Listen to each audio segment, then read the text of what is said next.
trainer series, the horizontal press. What I mean by horizontal press is imagine I'm standing up like I am, and you press this way. This will be our horizontal. Vertical press would be an overhead motion. So for the horizontal presses with dumbbells, we're going to do flat bench or inclined. If the client is brand new, they've never worked out before, especially if they're older, we're going to always start with an incline dumbbell bench press. And the reason is when it's flat, it's hard for them to stand up. And that's going to create just more anxiety and stress in an environment where they're new, they don't know what they're doing. They may have doubt and saying, what am I doing here? So we want to make the exercise as easy as possible where they feel good, where they have success.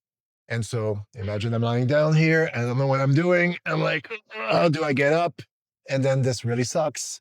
So instead, we go incline. So when I go incline, I'm going to shoot for about 45-degree angle or less. I don't want to be too steep. If I'm too upright, I'm going to hit a lot more front delts, and I really want to target the chest.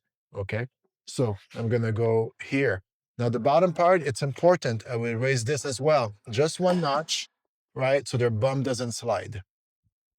Dumbbell pickup and put back on the floor, always sumo deadlift. So they have a good hinge. But if they're new, you will hand them the weights. First, you let them lie down and then hand the weights over. Okay.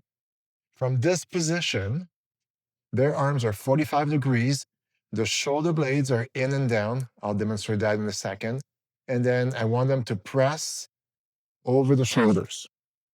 So from the shoulders, from the top position, the dumbbell is right over the shoulder. So everything is stacked.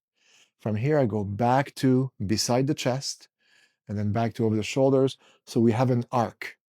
It's the same movement when I'm doing it flat.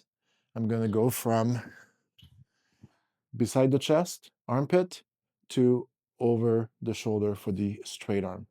Okay. And shoulders, shoulder position. I want you to think shoulders in and then so in together. I'm exaggerating right now, a little bit in, and then I push them down towards my bum so that from this position, my shoulders are kind of locked up. And when I press and I'm at the end, I want to keep the shoulder blade position.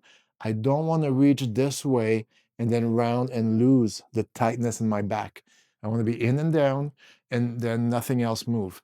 If I have that shoulder position, the shoulder capsule is in the right place and there should be no shoulder pain. If a client has shoulder pain, get them to fix the shoulder blades.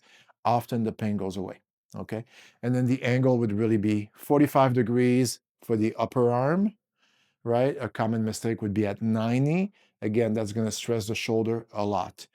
When the client knows what they're doing, right, and you're going to go to flat bench and they're picking it up themselves, I would say you can assist the client up to 15 to 20 pounds. After that, they're on their own.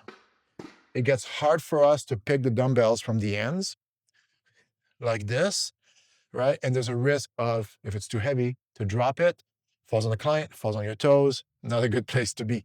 If they can bench press more than 20 pounds, they're strong enough to lie down and come up on their own.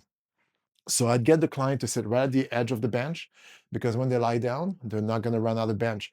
If they sit, some clients sit in the middle of the bench, lie down, and then their upper back is off the bench completely. So from here, they're going to lie down, bring the dumbbells to the armpits. Okay, shoulder blades are in and down, arms are 45 degrees. Breathe out, push over the shoulders. On the way up, my dumbbells are going in slightly. They open up and go beside the chest. Breathe in on the way down. Breathe out on the way up. When I'm done, I can keep the dumbbells up. I go neutral, lift my knees, and I swing, and I put them on my knees. You can demonstrate that to the client. They'll need some practice. It won't look this smooth, but eventually they will. And that's the way you can move the big weights up and down. And then when you're done, sumo deadlift down, okay? Be very careful. The client is lying down or even seated and they go from one side to the other. If they're lying down and trying to put the weight, they're going to hurt their shoulder. And if they're seated and reaching over, they're going to hurt their low back. Maybe not that time, but it's a question of when, not if, especially if it's heavy weights. So I think that's it for your dumbbell horizontal press. I hope this was helpful. If you have any questions, please definitely come see me, and I'm happy to review all of this in person. Thanks again, and I hope you're enjoying these.